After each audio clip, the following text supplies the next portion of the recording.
Guys, in this video, I'm going to talk about chapter 9, which is about cost and production in short run. Remember that in our class, we'll be focused mainly on short run. We will briefly talk about long run in this chapter. We will have graphs and diagrams in this chapter. So I definitely encourage you guys to take notes, to have some practice, draw all these graphs, understand them, okay, because you're going to definitely need them in the future. We will talk about first cost a little bit, mainly the difference between cost in accounting and cost in economics. And then we're going to talk about production in the short run. And then we will talk about cost in the short run. Okay. So before we talk about even short run production and short run cost, let's just look at the differences between cost and profit in accounting and in economics, okay? Because I know that we have many business students who take economics. So the way that you define in business is kind of different from the cost that you define cost, and profit is a little bit different from what we have in economics. So in economics, basically, we have two different types of cost. We have explicit cost that you also have it in accounting, and that's all the monetary costs, right?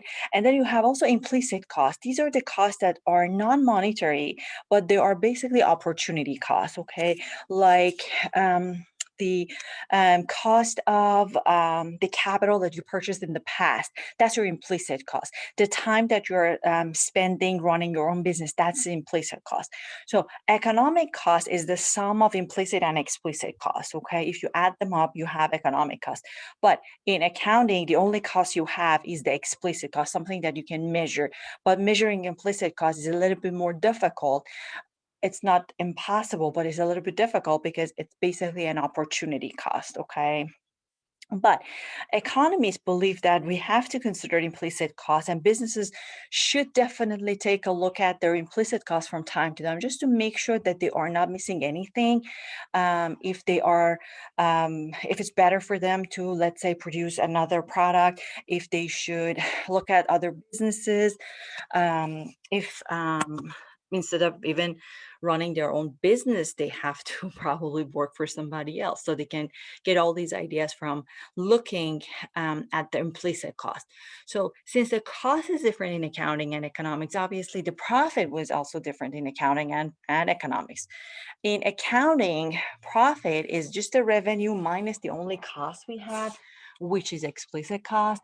In economics, however, we have accounting profit or total revenue minus explicit cost minus implicit cost. You can write basically economic profit in two different ways. That's one way, or you can just say it's revenue minus explicit minus implicit cost. Okay, so obviously accounting profit is always greater than economic profit because you do not have the implicit cost. Okay, so that's kind of the difference between economic profit and accounting profit. Another important terminologies that we also have here, and we're going to use it, I think in chapter 10, is normal profit or economic profit of zero, okay? And, or we also sometimes call it uh, break-even point, okay? So that's when the economic profit is zero, meaning that your revenue can cover both the explicit costs and implicit costs. And it's typically normal for businesses to experience this normal profit, this zero economic profit.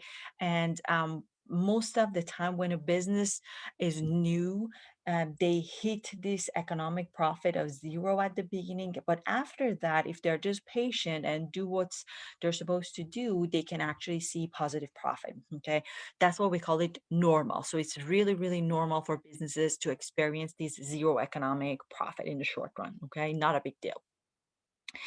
Now let's focus on short run production, okay? And then we're going to talk about short run costs and long run costs. So, what's the difference between short run and long run? We also had it in chapter 6. When we talked about a time, if you remember, different time periods in microeconomics when we talked about elasticity.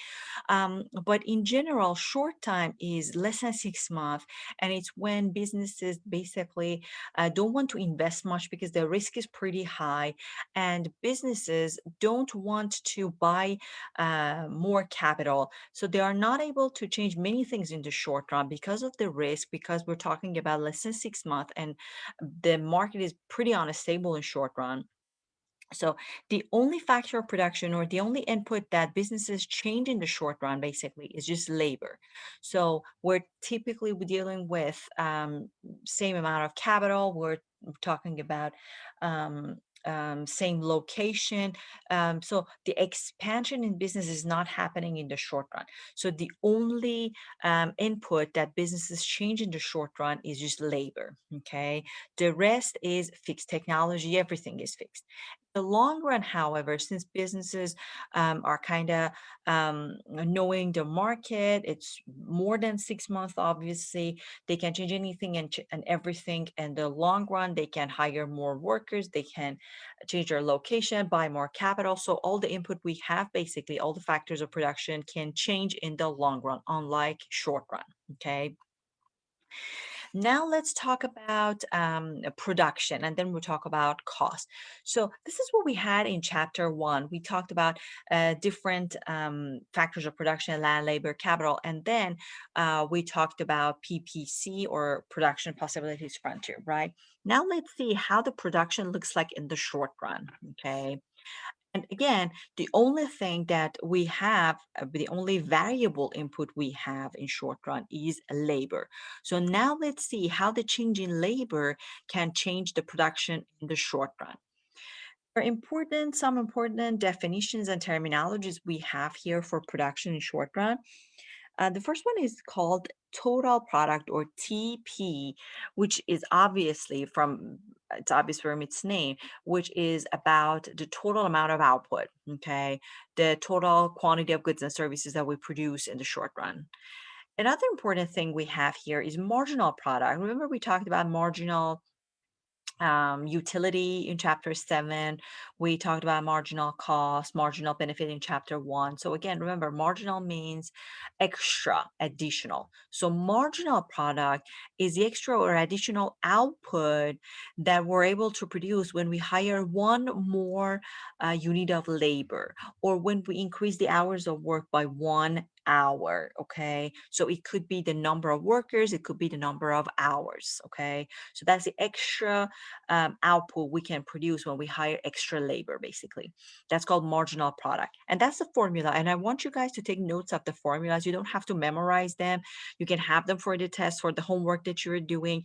Just make sure you know how to use it. So marginal product is change in total product divided by change in labor, because labor is the only input basically you have, and only input you can change in the short run. So that's marginal product. Another thing we have, which is related to production, is AP, average product, okay, or labor productivity. If you took macroeconomics, we also had again labor productivity, which is the same thing. It's the amount of output per unit of input. Our input here is labor, okay. So it's TP or total product divided by labor, okay. That will give you the average product. It's the amount of goods and services or output that each labor can produce, each worker can produce. Okay, that's the average product.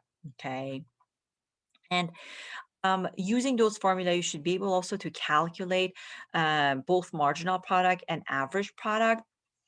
Um, I believe that I have. Let me check something quickly while I am here. Um, just give me 1 second. I want to check something on D12.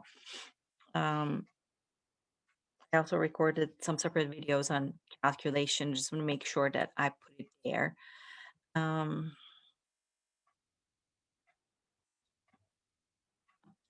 Come on. Okay. So in um, what is this? Okay. Okay. So,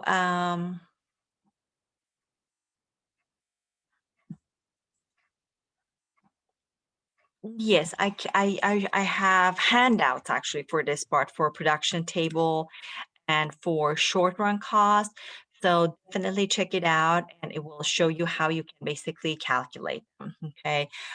Just wanted to show you, okay, where is my, okay. Just wanted to show you the trends and how what's happening to our marginal product and average product because we're going to use actually these numbers and the changes in marginal product and average product to draw all these variables TP, MP, and AP. Okay, so if you look at the marginal product, it's the additional output, right? That additional worker is able to produce for us. So the marginal product is going up and then it's going down. It is possible even for marginal product to become negative, as you can see here. Look at the total product. Total product is going up very fast at the beginning as we hire more and more workers, right? It reaches the max and then it starts to decline. So that's something to remember. If you look at AP or average product, look, AP, just like MP, is going up, then it starts to decline, okay? So, what does this number is telling us? Imagine we are talking about a kitchen of the restaurant and the short run, okay? This kitchen decides, or the manager of this restaurant, and let's say the quantity or the output here is the number of burger per hour, okay? Which is our TP. So the manager of this restaurant decides to hire more workers, okay? So as a short run, the manager doesn't want to buy more capital, doesn't want to change the location of the kitchen or basically rent another restaurant. So everything in the kitchen is fixed, right? The number of ovens, I don't know, knives, pots and pans are all the same. Okay. But as we hire more workers, let's say the first worker, the second worker, since the labor productivity and the amount of capital per worker is pretty high, you can see the huge increase in total product. That's the number of burger per hour, let's say, that this kitchen is able to produce. So there's a huge jump, right? So our labor productivity is growing up. So the marginal product, which is the extra burger that extra worker can produce, is also increasing. But if the manager makes a mistake, and this is a common mistake in short run for many businesses, if the manager starts to hire more and more workers, look at your total product. For the third one, for the fourth labor, for the fifth workers, the total product, which is the total number of burger that this kitchen is able to produce per hour, is going up. But pay attention to how much the TP is going up. The total product is going up, but not as fast as before. So the number of burgers is still going up, but very, very slowly, right? And the reason is because of column 4, because the labor productivity is going down. You are putting too many workers in the same kitchen using the same amount of capital and technology. So the labor productivity eventually will decrease as you hire more and more workers. They are not as productive as before because they do not have enough capital to work with. They do not have enough room basically in the kitchen. Also, if you look at the marginal product, as you hire more and more workers, the extra burger that extra worker is basically producing is going down, showing us that you are paying these extra workers, right? So your extra cost is going up, but the extra burger that each extra basically worker is supposed to produce is going down. That's a red flag for your business. As soon as you see that the marginal product is dropping, that's the place that you have to, as a business owner, you have to stop hiring more workers. That's a um, basically the best way that you can check if you are on a right track or not as a business owner is to look at your marginal product in the short run. If your marginal product is going up, you're good to go. As soon as you see the decline in marginal product, however, Remember, however, your total product is still growing, but that confuses sometimes the business owners. They're like, okay, the total product is going up, so I'm going to hire more, but that's wrong. See what's happening to your marginal product, okay? If your marginal product is going down, just stop. Don't hire more workers. Let's look at the shape of all these variables here. So the total product is going up at the beginning as we hire more workers because look, the AP is going up, our MP is going up. We are saying that if we experience fast increase in total product and increase in MP and AP, marginal product and average product, we're saying that we're experiencing increasing marginal returns. But if you hire more workers and you see this increase in total product, but the increase is very slow, and you see a decline in marginal product and decline in average product, we call this zone, which is very, very dangerous for businesses, diminishing marginal returns. So that's where the marginal product is declining. As soon as we hit the maximum point in total product, our marginal product becomes negative. Look at the table again. And whenever your total product starts to decline, your average product obviously is still going down, but look at your marginal product. Your marginal product becomes negative. We call this area when total product is declining and marginal product is negative, negative marginal returns. So the area that businesses are going to make money and you want to be as a business owner is when the increasing marginal return is happening. The diminishing marginal return is when your business basically is in danger. If you don't cut back the number of workers you are hiring, if you lose control of your firm, then you are definitely going to experience the negative marginal returns, which is where you're going to lose all of your money. And since it's short run, you're not going to actually survive. And very soon you have to close and leave the market. Okay.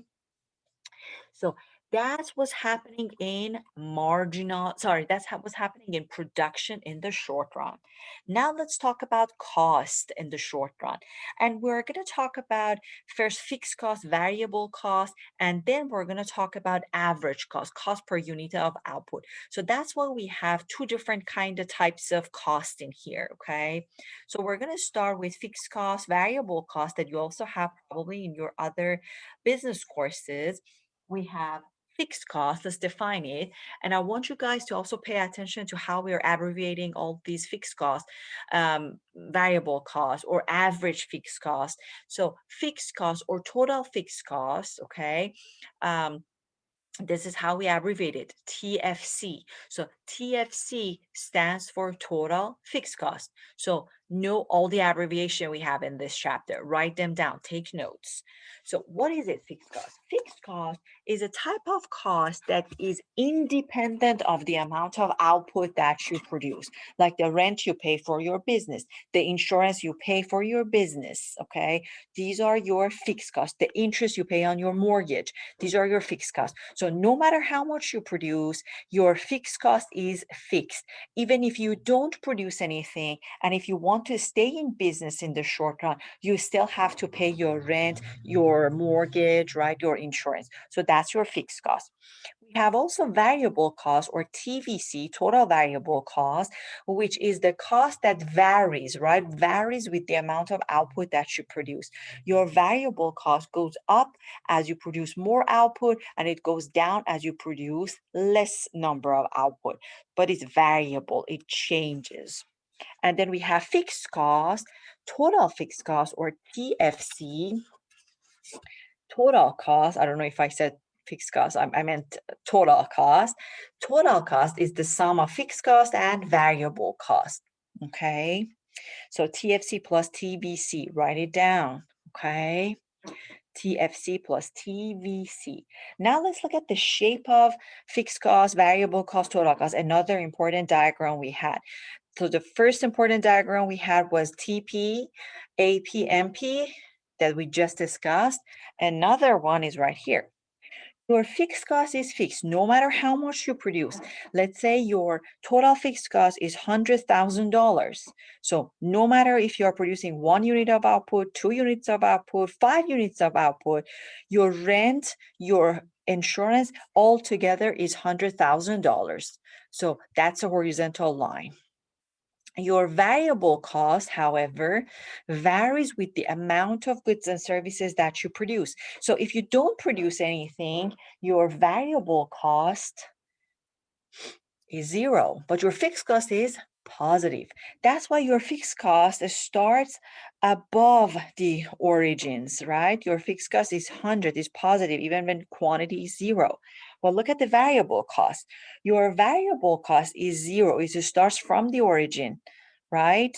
So if you are not producing anything, your variable cost is zero. But as you produce more and more output, your total variable cost will increase. The shape of total cost, as you can see here, since it's coming from the sum of TFC and TVC, it depends on total variable cost because total fixed cost is fixed, right?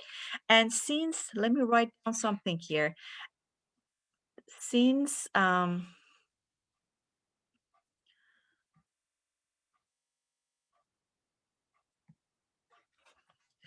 your total fixed cost is positive, so this is TC. TC. So TC was equal TFC, TFC plus TVC. If quantity is zero, your TVC is zero. But if your quantity is zero, your TFC here in this example is 100. So if quantity is zero, Q is zero,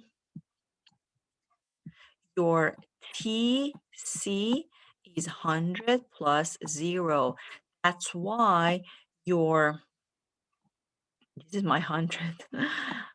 Looks funny. So that's why your total cost starts from wherever your fixed cost is. Because when quantity is zero, you still have your rent to pay, your mortgage to pay. So your total fixed cost is positive. So your total cost starts from wherever your fixed cost is.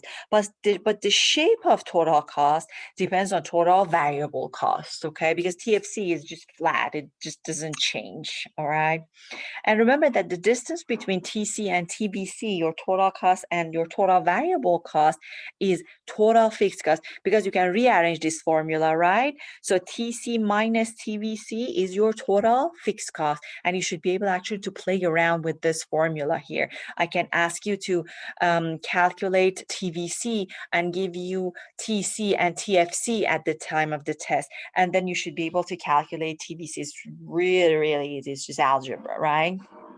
So the distance, so don't forget, the distance between TC and TVC is TFC, and TFC is fixed. So the distance between total cost and total variable cost does not change when quantity changes because it's fixed.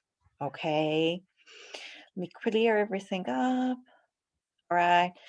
Another type of cost that I was talking about is the average cost. Okay, now let's look at the average cost. That's the cost per unit of output. Again, you don't have to memorize anything. Just note and write them down, all these formulas. Just make sure you know how to use them. Average fixed cost. Average fixed cost is the fixed cost, is the total fixed cost per unit of output. So it's TFC divided by Q. That's the average fixed cost. Okay. You have the average variable cost. So that's the variable cost per unit of output. Average total cost, again, is the total cost per unit of output. Okay, so all these average costs are cost per unit of output. And then we have another marginal. So far we have marginal utility, marginal product, and now marginal cost. We define marginal cost in chapter 1, and this is how you can calculate marginal cost. Marginal cost is the extra or additional cost of producing one more unit of output. You can write it down. That's the extra cost of producing one more unit of output. So the change in total cost divided by change in quantity, or delta TC divided by delta Q, will give you the marginal cost. Remember, that's TC. It is not ATC. Sometimes the students make this mistake because I might give you the average total cost on the test and ask you to calculate marginal cost. So if that is the case, you can play around with these formulas here, and you should multiply your average total cost by your quantity to get your TC first. And then, of course, obviously, I will give you two different TCs because you are going to calculate the change, right? The difference between the TC, and then you can plug it in this formula and calculate it. So remember, if you multiply, that's why I'm telling you, make sure you know how to use these formulas. Just don't write them down. If you multiply ATC by quantity times, that's my times quantity, will give you TC. So at the time of the test, I can give you just average total cost and give you the quantity. Then they ask you to calculate marginal cost. That's possible, right? So same thing for total fixed cost, total variable cost. Okay. And that's another way that you can calculate your average total cost. You can either use this formula, TC divided by Q, or you can add the average variable cost and average fixed cost and get your average total cost. Okay, so again, write it down. Now let's look at the shape of these average costs as well as our marginal cost. Okay. This is how you can calculate them. Again, look at the handout that I put for you. Make sure you know how to use it. Let's start with average fixed cost. Average fixed cost has a decreasing function. And why is that? This is a formula we have. AFC, average fixed cost, is PFC divided by Q. We know that our TFC is fixed. It was 100 in this example that we're following in the textbook. So it's a fixed number. You are dividing this fixed number by quantity that is growing, that is going up. So you are dividing a fixed number by something that is growing. So this whole ratio actually will go down. That's why even in the previous table, your AFC decreases as you produce more and more. And that's why we have this shape for average fixed cost, okay? Let me now go back to the table. This was probably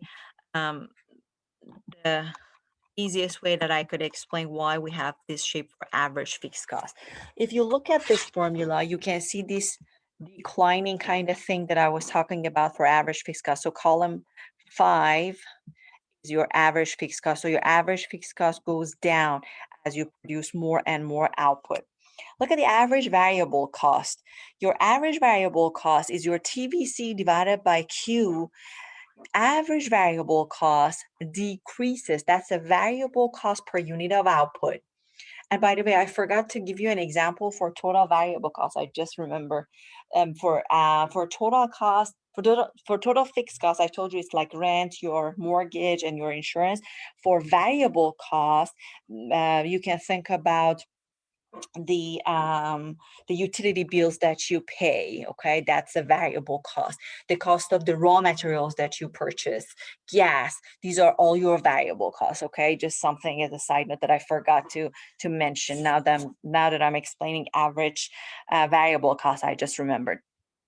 Back to average variable cost. So your average variable cost is going down when the level of output is low, but as you produce more and more output, and your output is in column 1, is going up So we have kind of a U shape, right? For average variable cost going down, going up. We have the same shape for average total cost and marginal cost. Look at average total cost and marginal cost. They are both decreasing when the level of output is low, but they both start to increase as we produce more output. So it's kind of easy to remember the shape of average variable cost, average total cost, and marginal cost. They are U-shaped. Average fixed cost, decreasing function. Okay. So we had average fixed cost. Now let's add our U-shaped average variable cost, our U-shaped average total cost, but pay attention to the difference between average total cost and average variable cost. They are both U-shaped. Well, we kind of have a sharp change in average total cost after the minimum point of average total cost. And the reason we have this kind of sharp change is because of the average fixed cost. Because remember that the average total cost is the sum of average fixed cost and average variable cost. Your average fixed cost goes down as you produce more and more output. And the distance between average total cost and average variable cost is our average fixed cost. And since the average fixed cost decreases as we produce more output, average total cost and average variable cost, they become closer and closer as we increase the amount of output we produce. Remember, do not confuse it with fixed cost, total fixed cost and total variable cost and total cost. The first graph we had for cost. For that diagram, for the earlier diagram, diagram number 2 in this chapter, the distance between total cost and total variable cost, the distance between these two was total fixed cost, and it was fixed. Here, however, we're talking about average cost. So the distance between average total cost and average variable cost is average fixed cost. And the distance between average total cost and average variable cost decreases as we produce more output. It is not fixed anymore because the average fixed cost decreases. That's why we kind of have this shape for average total cost. The shape of average total cost, again, just like total cost, depends on the shape of the average variable cost. And then let's add marginal cost. Marginal cost was also U-shaped, but remember that the marginal cost always passes through the minimum point of average total cost and our average variable cost. It's very sharp. The increase in marginal cost is super duper sharp. As soon as it passes the minimum point of average total cost and average variable cost, the increase in marginal cost is super duper sharp, right? But it's still U-shaped, okay?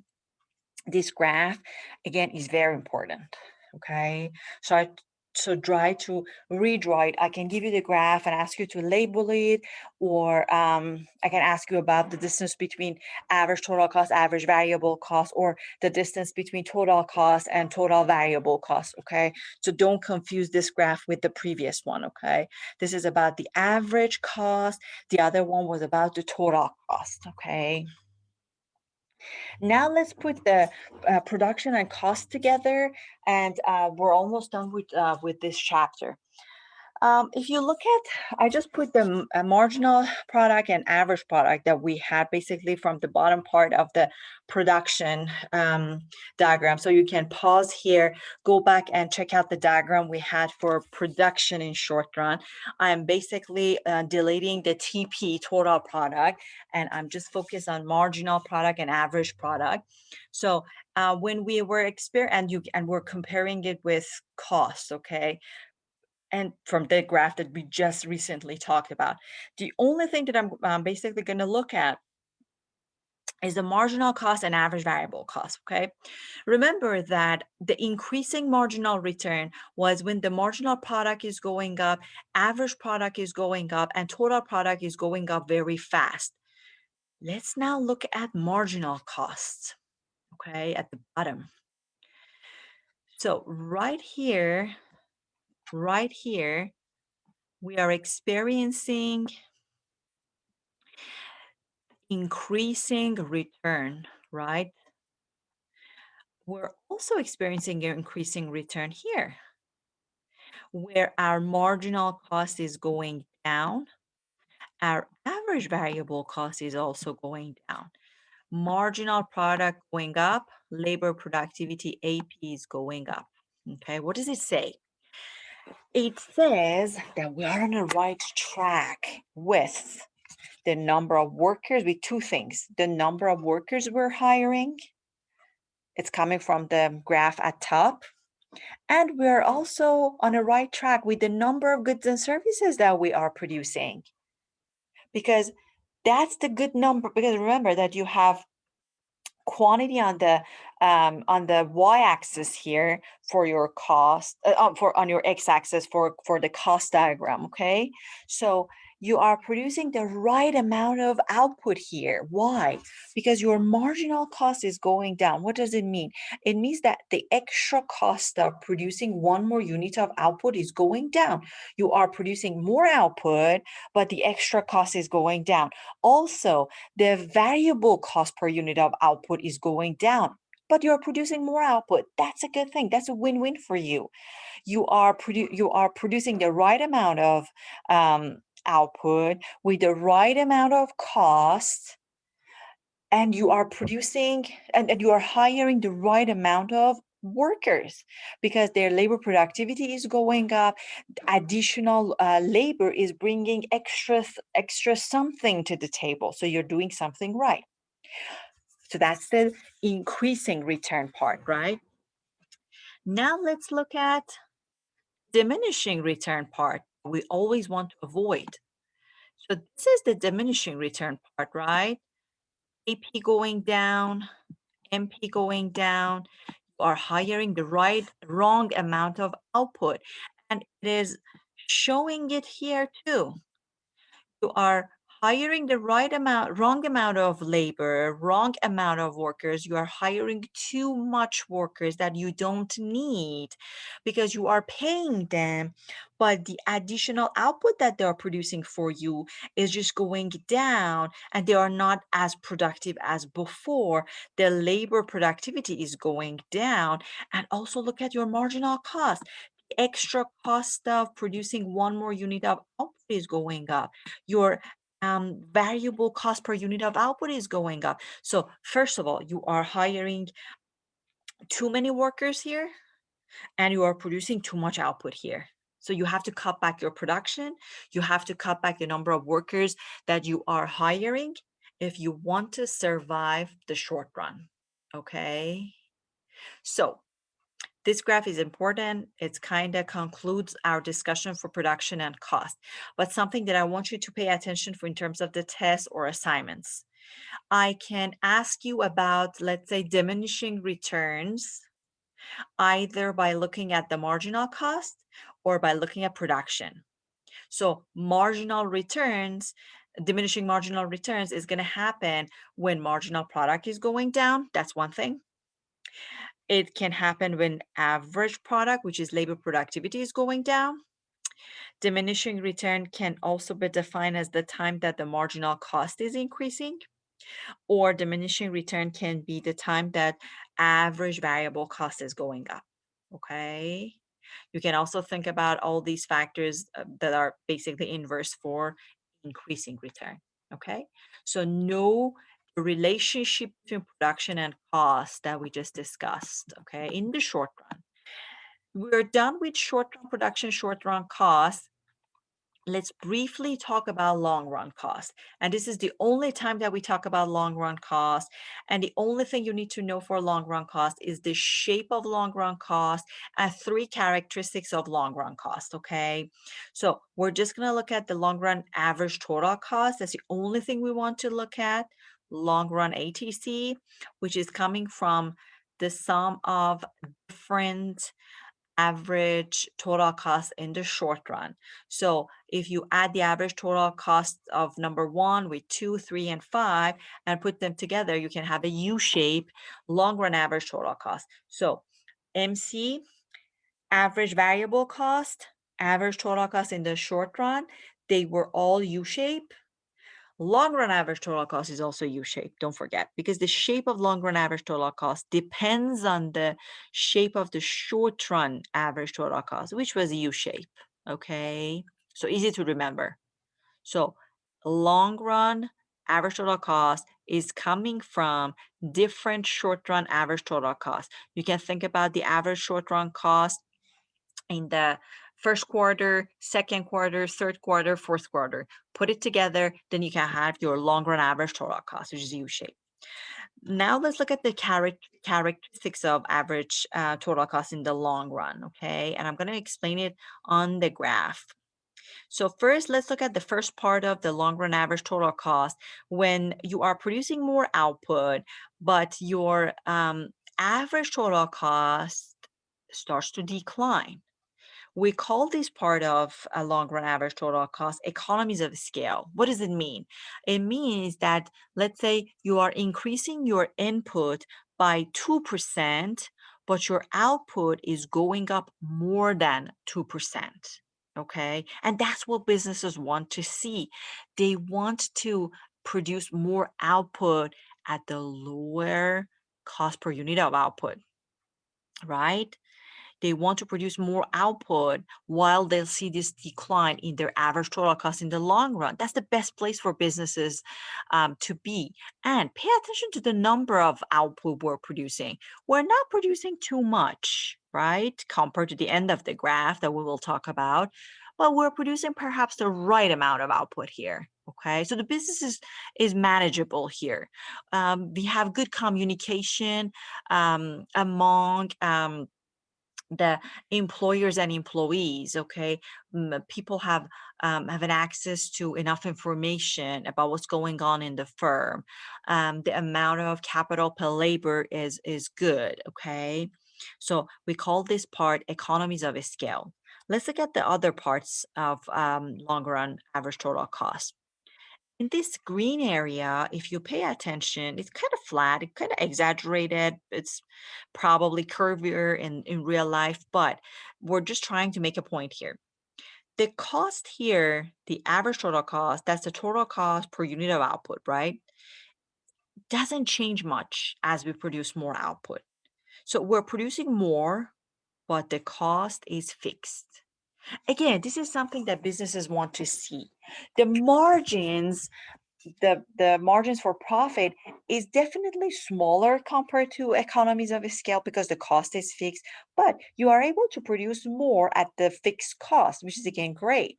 And you see actually this constant return to scale a lot in auto industry, okay, or any business that basically businesses can duplicate the successful production lines that they have.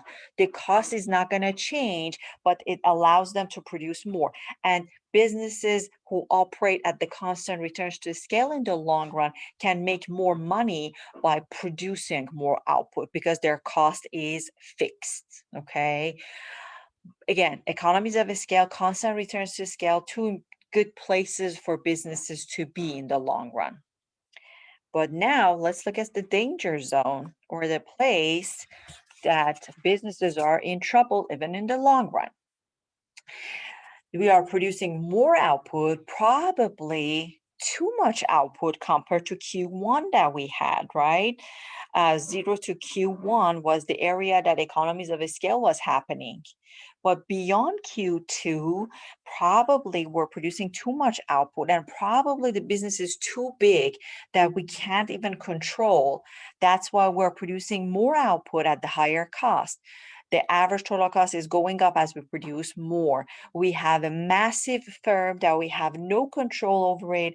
Information is lost among the layers of basically management system of the firm.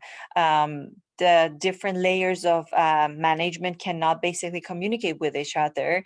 So we have so many internal problem when the firm is operating at the diseconomies of a scale part. Okay, so too big, we're producing too much. definitely, if you want to survive, we have to cut back our costs. We have to cut back our production. Unfortunately, we have to say goodbye to some of the workers here. Okay, if you want to survive and stay in business. Okay, so these are the three important parts of long run average total cost that you need to know. Our class is not focused on long run at all. If you are an econ major, in your more kind of advanced micro economic classes, you will learn more about long run. But remember, we're all about short run because the decision that businesses make in the short run is more important than long run. Obviously, like this economies of scale part, businesses can also make mistake in the long run. But if you're a new firm, if you just started your business, it's important for you to survive in the short run. It's important for you to survive, even if you are not a new business, to survive every single quarter and make money, right? So the decisions that businesses make in the short run is very, very important and tricky. Okay, that's why the focus of our class is in short run. But again, if you are an econ major, you will learn more about long run. But that's the only thing you need to know for our class about long run. I hope that you find this video helpful. Till next time.